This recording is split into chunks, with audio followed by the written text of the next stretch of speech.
ಯಾರೋ ಒಬ್ರು ಸತ್ತಿದಾರಂದ್ರೆ ಆ ದಾರಿಲಿ ಹೋಗೋರು ಬರೋರು ಪರಿಚಯ ಇಲ್ಲದೆ ಇರೋರು ಪಕ್ಕದೂರವರು ಹೀಗೆ ಯಾರ್ಯಾರೋ ಬಂದು ಡಾನ್ಸ್ ಮಾಡ್ತಾರೆ. ಡಾನ್ಸ್ ಅಂದ್ರೆ ಅದು ಸಾಧಾರಣ ಡಾನ್ಸ್ ಅಲ್ಲ, ಅದನ್ನ ಬಹಳ ಸಂಭ್ರಮದಿಂದ ಒಂದು ಹಬ್ಬದ ತರ ಮಾಡ್ತಾರೆ. ಈ ಸಂಪ್ರದಾಯ ಹೇಗೆ ಬಂತು?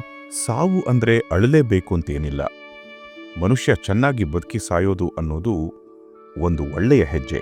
ದೇಹ ಅನ್ನೋದು ಭೂಮಿಯಿಂದ, ಈ ಮಣ್ಣಿನಿಂದ ಸೃಷ್ಟಿಯಾಗಿದೆ. ಮರಳಿ ಮಣ್ಣಿಗೆ ಸೇರಿದಾಗ ಜೀವನ ಮುಗಿದೋಯ್ತು ಅಂತ ಏನಿಲ್ಲ, ಜೀವನದ ಒಂದು ಹಂತ ಮುಗೀತು.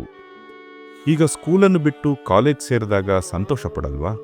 ಇದು ಹಾಗೇನೆ, ಒಂದು ಹಂತದಿಂದ ಇನ್ನೊಂದು ಹಂತಕ್ಕೆ ಹೋಗೋದು. ಅದನ್ನು ಅರಿತಿದ್ದರಿಂದ, ತಿಳಿದುಕೊಂಡಿದ್ದರಿಂದ ಅದನ್ನ ಕೂಡ ಸಂಭ್ರಮವಾಗಿ ನೋಡಿದ್ರು. ಆದರೆ ಈಗ ಆ ತಿಳುವಳಿಕೆ ಹೋಗಿರೋ ಕಾರಣ ಕೆಲವರು ಮನಸ್ಸಿಗೆ ಅದು ಅಸಹ್ಯವಾಗಿ ಕಾಣ್ತಿದೆ. ಹಾಗೇನಿಲ್ಲ, ಖಂಡಿತವಾಗಿ ಸಂಭ್ರಮಿಸಬೇಕು. ಜನನವನ್ನ ಸಂಭ್ರಮಿಸಿದ್ರಿ ಅಂದ್ರೆ, ಜೀವನವನ್ನ ಸಂಭ್ರಮಿಸಿದ್ರಿ ಅಂದ್ರೆ, ಮರಣವನ್ನ ಕೂಡ ಸಂಭ್ರಮಿಸಬೇಕು. ಆದರೆ ಸಂಭ್ರಮಿಸೋ ರೀತಿ ಸರಿಯಾಗಿರ್ಬೇಕು.